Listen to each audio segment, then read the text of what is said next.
Well, howdy there, Internet people. It's Belle again. So today, we're going to talk about the Trump administration's group chat being published. So, the editor-in-chief of The Atlantic, Jeffrey Goldberg, who had previously refrained from publishing the entire chat logs of a Trump administration group chat he was inadvertently added to because he didn't want to publish classified material, has now published the chat logs. What changed? Well, the participants of the chat told Congress that none of the information was classified. Since none of the information was classified, The Atlantic felt comfortable publishing it. So, what was in the conversation about active military operations in Yemen and deliberations about the foreign policy aspects of the operations that definitely contained no classified information? Exactly what he described in the original article.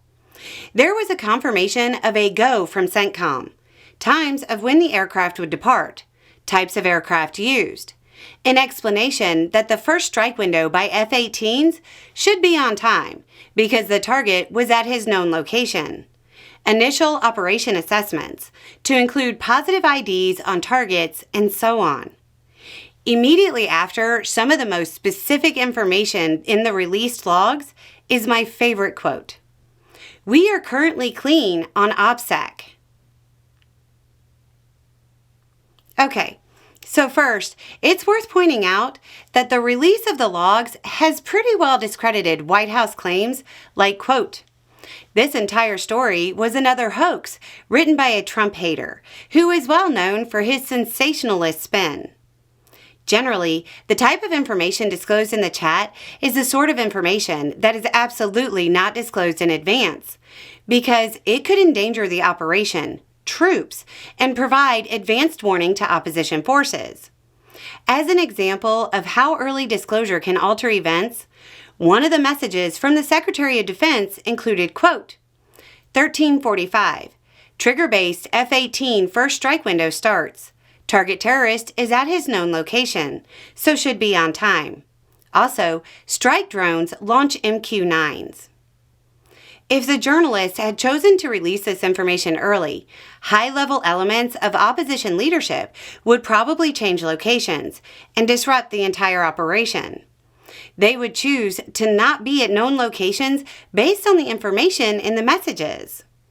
Even after the fact, it's an almost certainty that this disclosure will lead remaining elements of leadership to alter their habits and locations they frequent to make themselves more secure. Given the Houthis' close relationship with Iran, they're probably getting advice from Iran on how to mitigate the risk to themselves.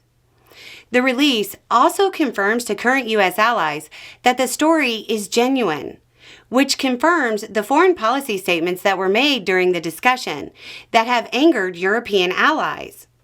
It will also make sure those allies are far less likely to share information with the United States, out of fear of that information ending up in the Atlantic. The one thing the release of this chat ensures more than anything is that this story is not going away anytime soon. Anyway, it's just a thought. Y'all have a good day.